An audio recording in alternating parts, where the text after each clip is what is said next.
Hello বন্ধুরা, আজকে আমি কথা বলবো বাংলাদেশ টিম নিয়ে। আচ্ছা, বলুন তো, আমি যেটা ভাবছি আপনারা সেটা ভাবছেন নাকি? যেমন আমি ভাবছি যে এবার বাংলাদেশ টি-20 বিশ্বকাপে কিছু না কিছু একটা করবেই। সববারই যেহেতু এক্সপেকটেশন থাকে, এবার একটু বেশি। যদিও ক্যাপ্টেন নাজমুল হোসেন শান্ত তিনি বেশি আশা করতে না করেছেন। হ্যাঁ, এটাও একটা চাপ যেন বেশি না হয় এই কারণেও সেটা বলতে পারে। কিন্তু আমাদের 2022 সালে টি-20 স্কোয়াডটা দেখেন, আর এবার যে স্কোয়াডটা হবে অনেক অনেক প্লেয়ার থাকবে না। 2022 সালে যে প্লেয়ার গুলো খেলেছে অনেক প্লেয়ারই কিন্তু এবার থাকবে না।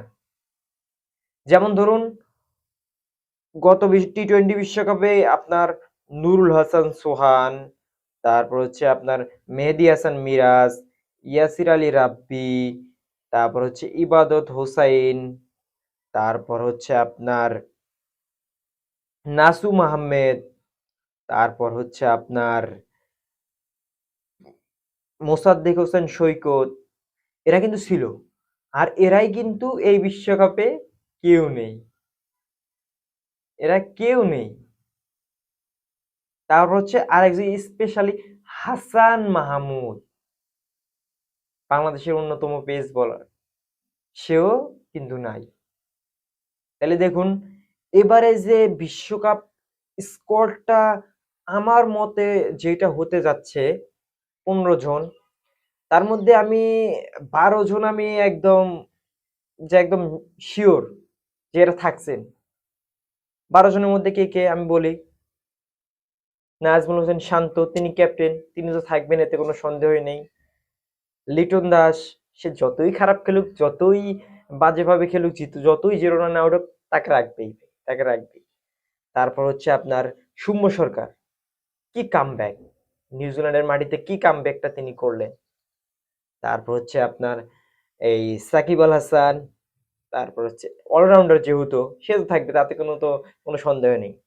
তারপর হচ্ছে আপনার রিশাদ হোসাইন, চমক! বোলিং করতে এসে তিনি ব্যাটিংটাও ঝড়ো করে দিলেন, দেখালেন যে আমি ব্যাটিংও পাই। তারপর হচ্ছে আপনার জাকির আলী অনিক, এই নামটা না বললেই নয়। প্রথম ম্যাচ টি-20-তে শ্রীলঙ্কার সাথে যে ইনিংসটা তিনি খেলেছেন, প্রায় অসম্ভবকে সম্ভব করে ফেলেছিলেন, ম্যাচটা জিতিয়েই দিচ্ছিলেন, কিন্তু দুর্ভাগ্যজনক হয়নি।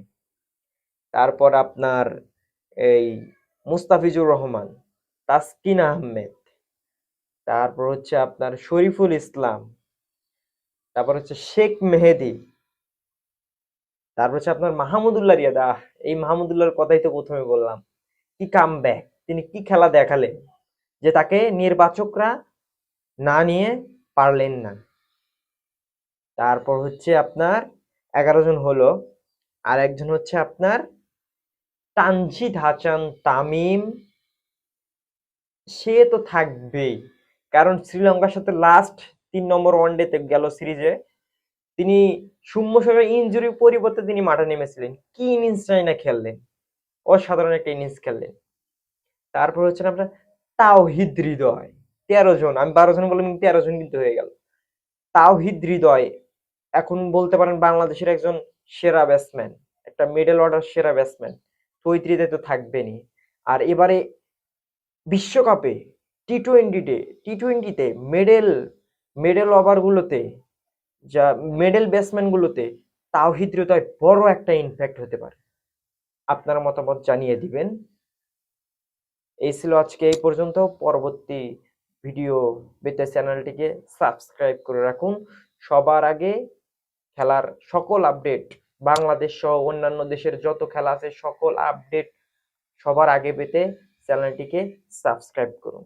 ধন্যবাদ সকলকে।